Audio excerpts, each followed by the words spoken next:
Today I'm going to show you how to make a really easy and delicious dark chocolate frosting. And here are the ingredients that we need.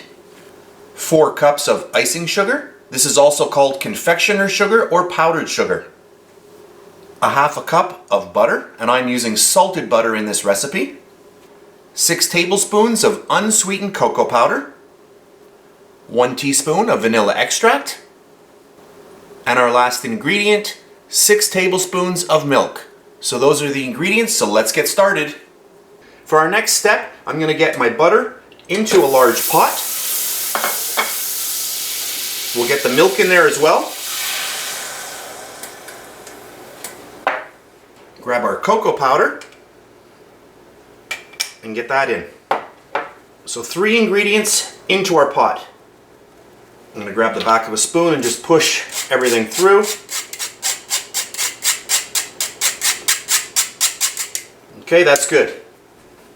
I'm going to grab a whisk, and I just want to get all of this up to a very quick boil, and then that's it. We're going to transfer this to a large bowl, and we're going to finish off the recipe.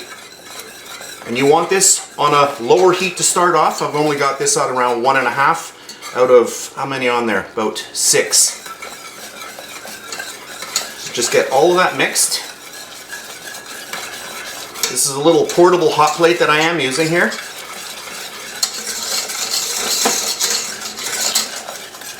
You can see how quickly this comes up to a boil. It's almost there.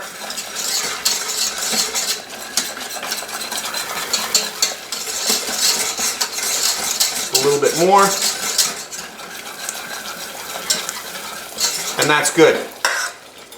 And now we're going to switch over to a bowl.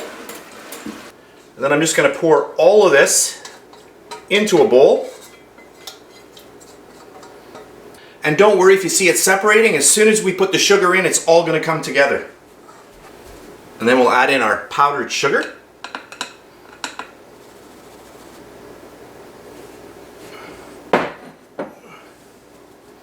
And just sift all of that in.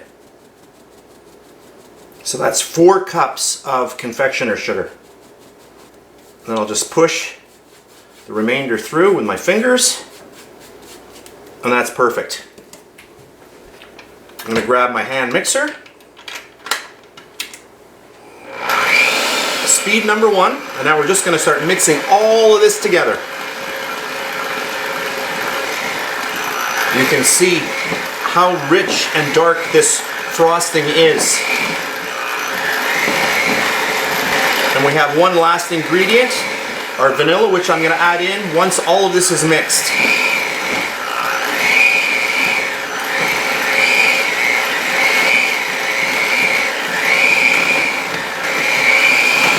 You can see how nice this has turned out. Really, really nice. Now our last little ingredient, our vanilla. I'll just get that all in there and then mix it up. And a recipe note, if you find that your frosting is a little bit dry because you added a little bit too much of powdered sugar, you can add a little bit of milk to thin it out. So look at this frosting. Amazing, and it smells really good. Let me zoom in. So I just zoomed in. I just wanted to show you how nice this is. I really, really hope you try this recipe out. Super, super simple, really delicious. So that's it for this video. I hope you enjoyed it. If you did, please give me a thumbs up, subscribe if you wish. That's it for today, and I'll see you next time.